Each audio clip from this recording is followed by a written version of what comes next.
of our 11th annual Paleyfest Fall TV Previews, and our celebration, of course, of Univision's exciting new music competition series, La Banda.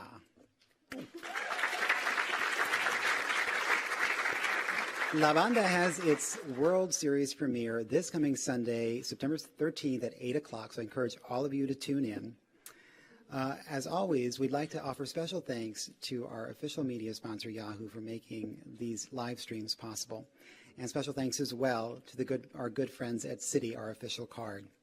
And also to the incredible team at Univision, who are such a special part of the Paley Center family. Thank you, Univision.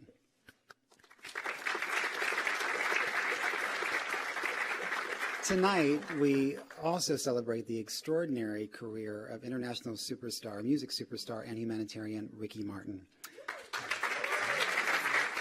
We are so thrilled to welcome him to the Paley Center stage for the first time, as he adds this incredible new dimension to his career as the executive producer and judge of La Banda. To welcome him on stage, it's my great pleasure to welcome tonight's moderator. He is Deadline Hollywood's legal editor and chief TV critic. Please give a warm Paley Center welcome to Dominic Patton.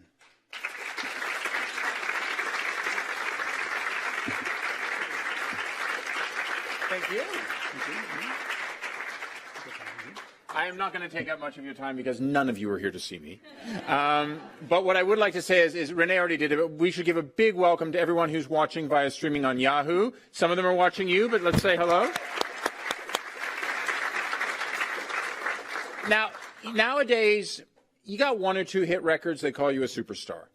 Some people really are superstars, and one of them is here today. So I'm not going to take up too much of your time because you don't want to hear from me. But let me tell you, when you have a career that's this long, you have the different aspects of a career, and now with La Banda, you have a whole new challenge. Ladies and gentlemen, please join me in welcoming Mr. Ricky Martin.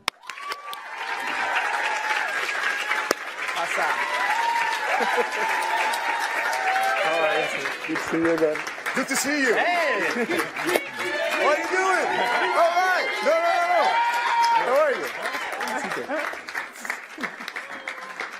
Claudia, I'm sorry. How are you, man? I'm good, man. Let's do this. Thank you for being here, y'all. All right. Hey! Love this. This is so cool. Now, you guys know, of course, that you. we're on one stage tonight, but you're going to be on a lot of stages soon, aren't you? We start on the 15th, my world tour. Yeah. You guys gonna go? The Forum, baby. Crazy show. It's gonna be awesome. All right. Well, let's talk about another crazy show because we've got it here. So let's talk. So, you're going on tour. You've got a hugely busy schedule, both at work and home. And let's be honest, you have two young children. Yeah. So, what made you decide to take on this new challenge? It sounds insane, right? It sounds way too hard. But you know what? I number one, I love what I do. So the fact that I've been doing this since I was 12, and now I have the opportunity to kind of relive all those emotions that I went through when I started my career. It's pretty refreshing to be quite honest, because that's what La Banda has given me. The opportunity to work with young artists that are dying to say something through music, and for me to actually be able to help them and share with them what worked for me and what didn't work for me is like I said, very refreshing. And then you have someone like Simon Cowell that comes to you and he tells you. Do you guys know that Simon Cowell is one of the executive producers of La Banda? Of course, yeah. I mean, it's phenomenal. And he invited me to his house here in Los Angeles. I said, Ricky, what do you think about this? Is this crazy? Is this something that could work? And I'm like, of course it could work. I think it's a brilliant idea. And in every other email, I tell him, thank you so much for bringing me into this madness, because it is a lot. A lot goes on, and the most important thing is to be able to see these kids just dying to perform and to see their evolution, their progression. Well, one thing that's interesting is Simon obviously has had a huge career of his own, but he's had the success with One Dimension. I'm interested. One Direction. One Direction. Sorry. Yeah, that's another band. Why do I- One Direction. That's another band. You know, when they keep having all these names like this.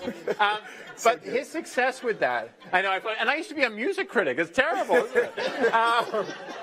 Now he's going to make me take his songs off my playlist. And No, you're kidding me. Get out of here, man. No, not at all. But you know, that success, you know, was like a fourth career for him. Like it suddenly came again. You know, how do you see that replicating itself with La Banda? Do you see, are there similar things, or are you looking to put together a boy band that has aspects of that, but has other aspects that are unique to it?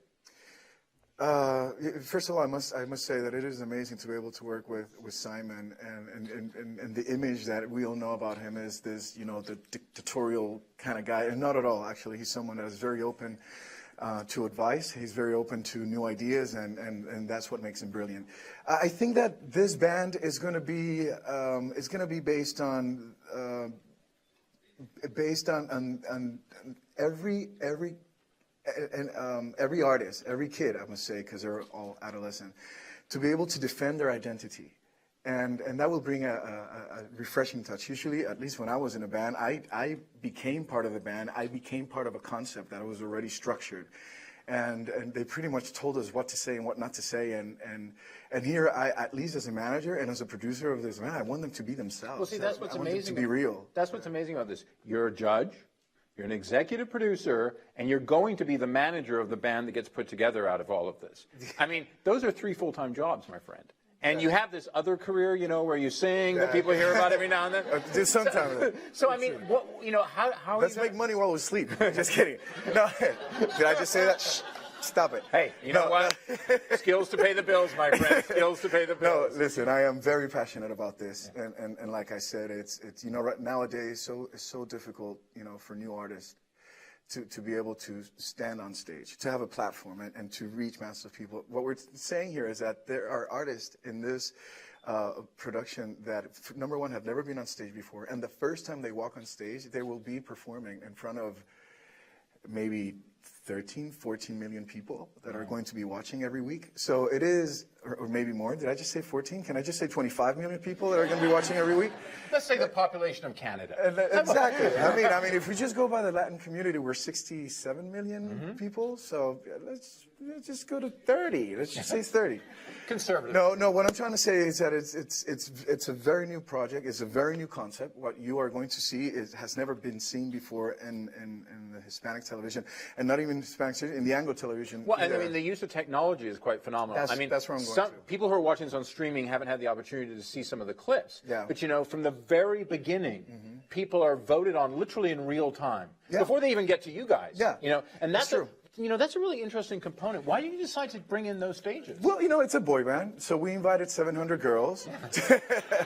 we invited 700 girls, and the artists will walk into this runway, and they have literally 1 minute to convince them on why they have to vote yes for them to walk into the auditioning room and then meet with the judges. So, you know, we have great footage. Great footage that eventually we will show these kids of, like, did you remember doing this? You know, it's going to be fun. But what I'm trying to say is that one way or another, the fans are going to feel responsible. And connected. And connected. And because they voted yes the first time that kid was on stage. So we just want to bring them in and for them to feel what they really are important to this project. Now, you talked about it, and I think it's very, very important. You know, we've seen a phenomenal growth in the Hispanic and Latin market here domestically in the United States, and of course around the world. You know, Latin and Hispanic music is where it's at, my friend. It is, right? And you were one of the originators of it, one of the pioneers. Oh, come on. No. Of course it is. No, we would. I have to give, of course, a lot of credit to Gloria Estefan and Carlos Santana and Jose Feliciano, people that have done so much. Even Celia Cruz, you know, and people that have done so much for our culture. But I did my part. But you helped take it to another level, my man. All right. Stop it. Right. And the interesting thing about La Banda is, you know, do you see that creating this kind of boy band? Do you see that as now taking it to another level? Hey, listen, when we do things, we do them right. If not, we don't do them. And if we talk about the Beatles was a boy band, and today they are with us, you know. And same thing with the Rolling Stones, and same thing with the Jackson 5. And so this is serious. This is not a game. Our mission here is to unite generations with this music. We want the whole family to sit down every Sunday to see this show. And because everyone is going to relate with all the artists some way, somehow. And it is something that, because of my beginning, I've been able to do this for 30 years. I want these kids to have a long career as well.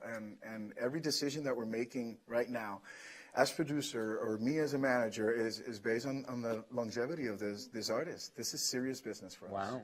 That's very, I mean, I have to say, it's a very impressive endeavor. I do have to say that. I do. Thank you. Come on, guys. Please. Come on. No, really, I think so. I mean, I think a lot of artists. Someone said I'm having a wardrobe malfunction here. I don't think some people think that. Sorry. It wasn't my idea. Stop it, guys. Yeah, the belly. I have to stop eating before I come here. Sorry, guys. All right, got it. We'll be back after that for a second. But it's, I can hear so much. And I'm like, it's very interesting to see someone, you know, at your stage in your career to invest in the future, and you're teaching them and bringing them the lessons that you learned over a long career. You know, that's a pretty big thing. That's a pretty big challenge to take on. No, you know, I think it's time to get back. It's time to get back, and it feels right. And when I talk to the artist.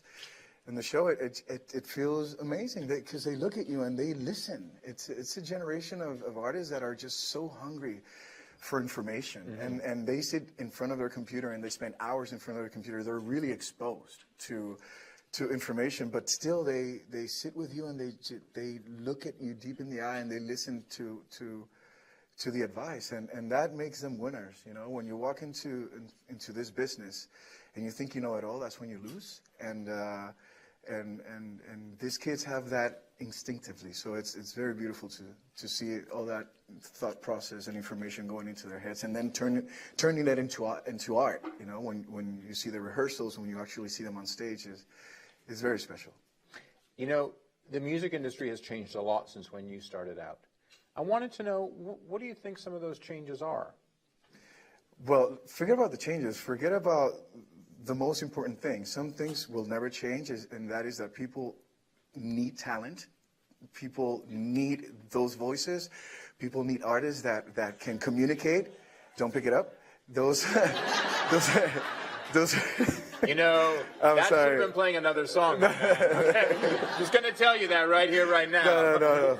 But let's just focus on the things that haven't changed, and that is that the audience every day is asking for truth, for honesty, for transparency, and the audience wants an artist who is comfortable with his or her identity, and that we definitely have in La Banda. You know, it's really interesting to hear you say that because, you know, so often when people talk about what advice they would give to another generation or another artist, they don't talk with the passion that I hear you talking about. All right.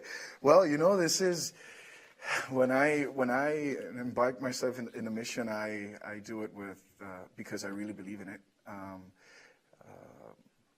I am very pleased, and it came at a right moment in my life. I don't know. You open cycles and you close cycles, and all of a sudden, this is something I've been wanting to manage artists for a long time. But I say, you know what? It'll happen. You know, organically, it will come to me. And all of a sudden, I received this phone call from Simon, and it was a domino effect. And yeah, these artists are going to be very protective.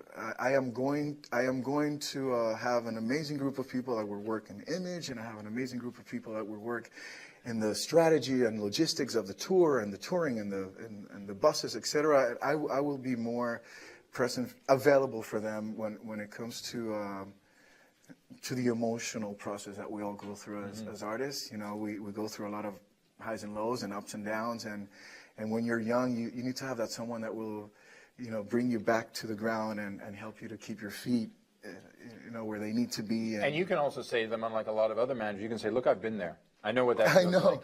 Yeah. I mean, I've been doing this for many years. I'm just as insecure. You know, I doubt myself. I doubt some of my decisions. that is something that we have to live with and we have to accept it. That's why we go on stage, because we need the reassurance from others, in this case, the audience. Is that a part of your creative process too? Sort of playing into your own vulnerabilities to discover the music you want to do. I know, like recently, I know that you sort of changed the way you record nowadays. You take on a more like, I just go with my inspiration. Right, because we were saying that before I used to lock myself in the studio for 9 months, and I would force myself to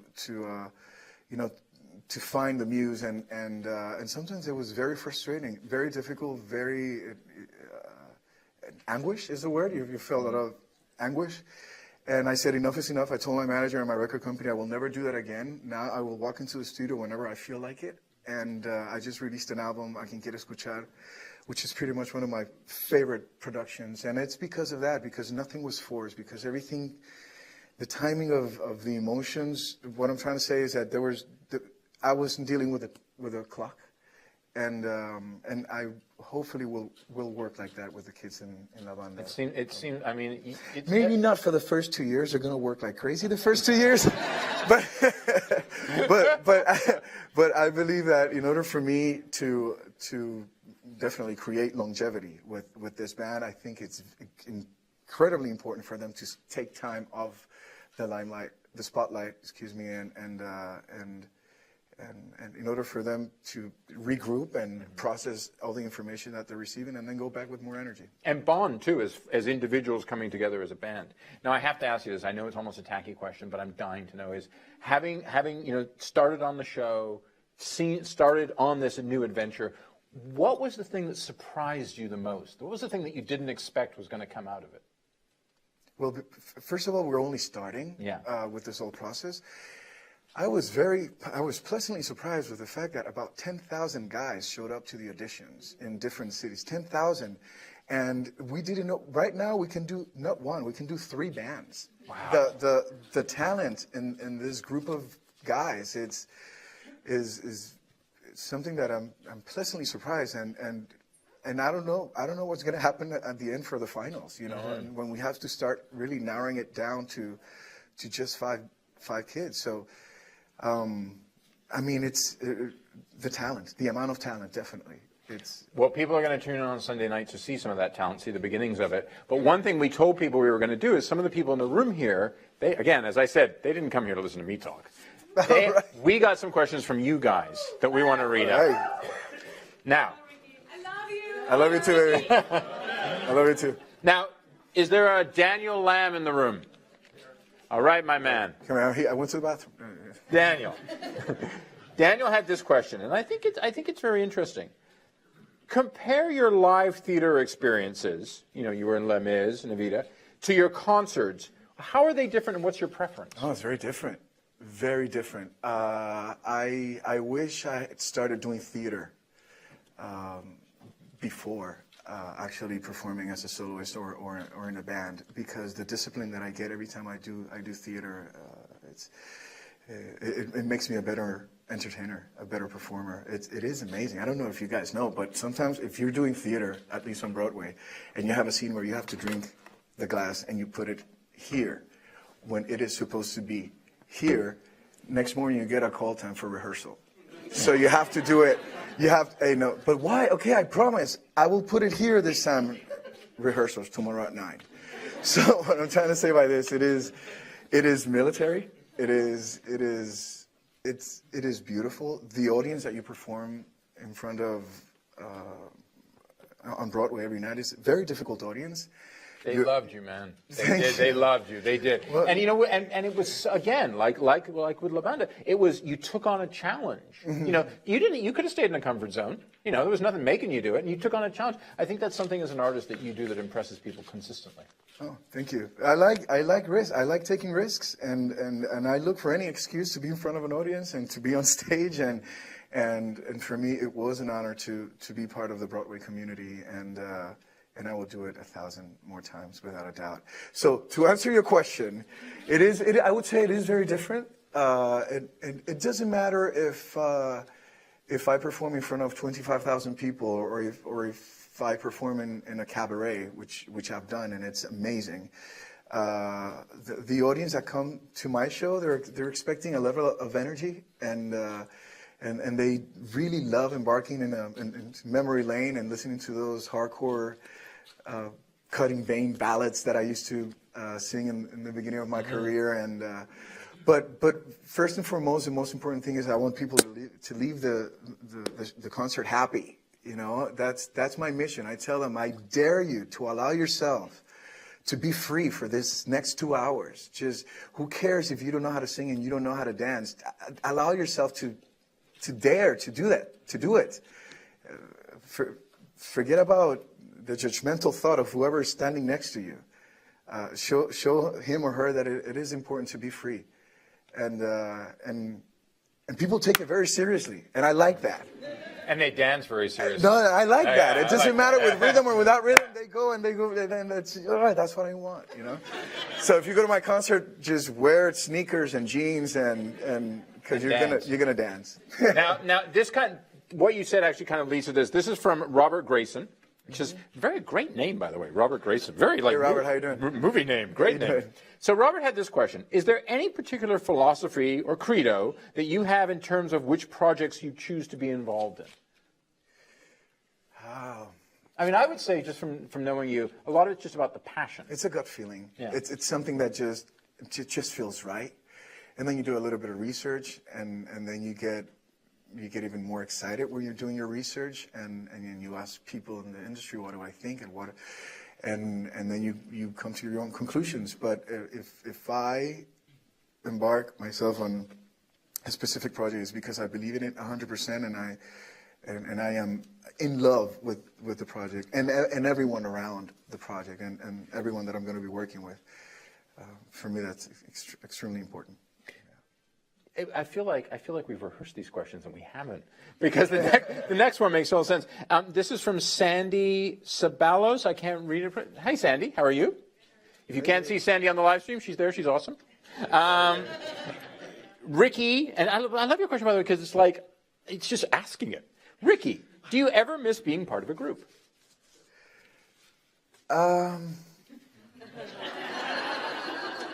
It was a great beginning. And now I don't like sharing the stage with anyone. Just kidding. I think it was a fantastic beginning, yeah. I really enjoyed those 5 years of being in a band with other artists. But I close that cycle and I open new ones. And but once again, the people that I'm on stage with every night, I'm talking about my band, people that I've been working with for many years, my dancers. We're a family, you know, and we're a band, and I make decisions based on what's good for the production, but first and foremost, based on their well-being as well, you know, and like I said, it's a family. Yeah. Well, to that end, we're kind of a family a little bit tonight, wouldn't you say? I see many of you have your cameras out. So we're going to take a selfie with all you guys in the background. Awesome. Yeah. So just stay in your seats, but everybody stand up. Gonna do it? Yeah. Get a smile. Yes. They can smile, my man. Got it. All right, Ricky. All right, guys, come on. Yeah. Now this one. Nice. This side. All right. Another one. This side. Smile. Ready? Yeah. Now this side. Nice. This All right. side. It's like one of those around-the-scopes. Ready? Nice. Awesome. So I'm going to put this up on my Deadline Dominic Twitter feed, and then you guys can all get it. You can be like, hey, Mom, there's me in the third row. Awesome. We'll put it up afterwards. You're looking for those retweets, huh? Exactly. Hey, you know what? Skills to pay the bills, my friend. But we got one more. I got one more question for you, okay? And this is actually from it's anonymous. So after I read out the question, if you want to put up your hand, honestly, we'll give you a shout out.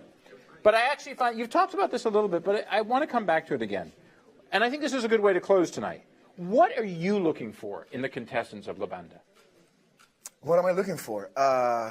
For that thing. It's a spark. It's something you can't explain. It's something in the attitude. It's something in the personality. It's something in the aura of this artist. Obviously, we're looking for talent, and we're looking for a level of comfort. This is something you don't study. to be able to stand on stage and just make something that people can blink because they're looking at you. You're born with it, and we found this.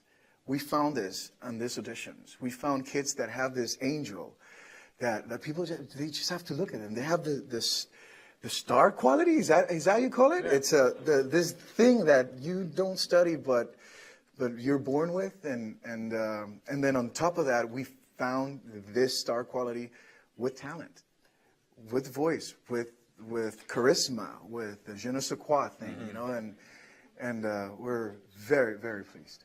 Well, I think we're all very, very pleased with this evening. Wouldn't you say, ladies and gentlemen? Ladies and gentlemen, Mr. Ricky Martin. Thank you. Thank you so much. Hope you enjoy it. Gracias. Gracias.